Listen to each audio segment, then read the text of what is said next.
They say the pen is mightier than the sword. A new book on the Israeli-Palestinian conflict hopes to prove just that. Kingdoms of Olives and Ash, Writers Confront the Occupation, was edited by Pulitzer Prize-winning author Michael Chabon and fellow writer Ayelet Waldman. The anthology features 26 essays from a slew of famous writers like Dave Eggers, Madeleine Tien, and Mario Vargas Llosa, all on their experiences in the West Bank and their encounters with Palestinians living under Israeli military rule. The book tackles a controversial subject, and it's already dividing opinion. So what made all these authors decide to dip their pens in the political ink? What we have an obligation to do, each of us, is to chip away at the edifice of occupation. All we can do, each of us, is take our brick out of that wall.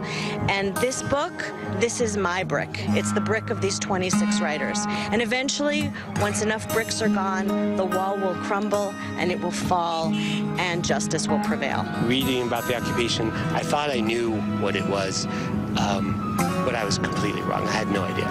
Until I came and saw with my own eyes and heard with my own ears, I just had no idea just what a monstrous abomination it really is, what a massive injustice it really is.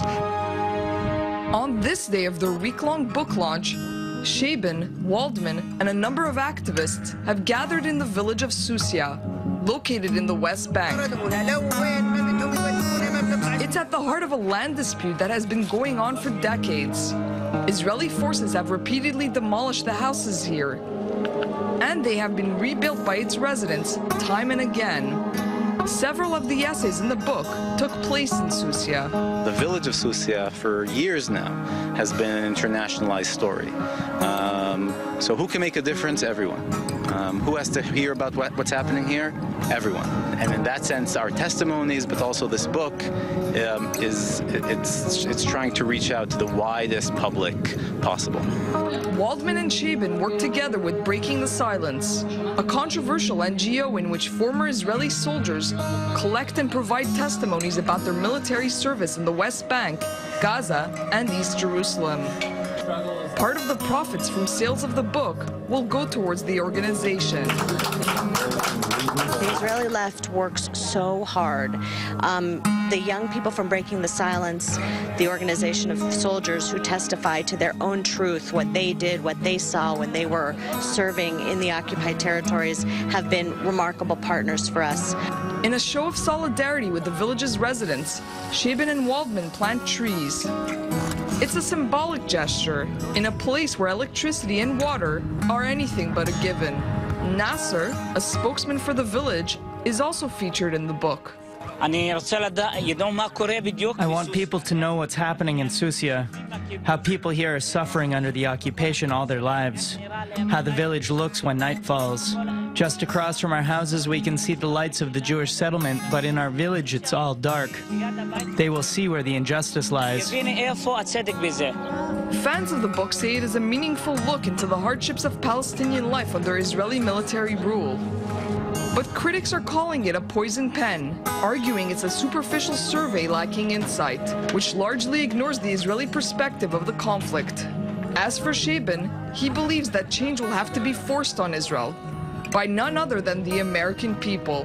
When there is no more money, when the tap is cut off and the money is no longer flowing from America to Israel, the occupation will end. It will be too expensive to maintain. So is the pen mightier than the sword?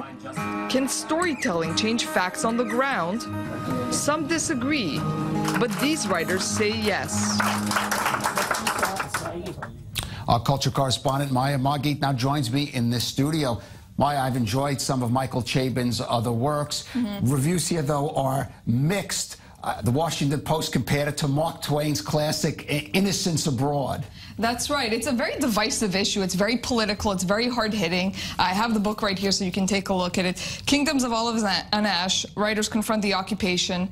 So some of the critiques have been blistering, as you mentioned, like the one in the Washington Post, where they said that the writers appear lost, that it's too superficial, that they avoid Palestinian extremists and they only show the Israeli extremists, and they avoid average Israelis. So there is that side side, which I think has some merit, those criticisms, but I think the book also has merit, and we can't dismiss it entirely. Some of the essays are really poignant. There's some very interesting insights into parts of the West Bank that most people, especially Israelis, never get to see, never get to visit. So you do get to meet some very interesting characters. Of course, everything is colored by Breaking the Silence, which is the one that took everyone on these tours. The group that took, and as you said, controversy, collects testimony from former Israeli soldiers or who do service, and there's been dispute about the accuracy of that. There has been, and there's been a dispute about whether they are factual or not because they are anonymous, but some of them have been checked, some of them have been found to be factual, so I think it has some merit still. Okay, you'll lend me the book, Maya. I'll decide for myself.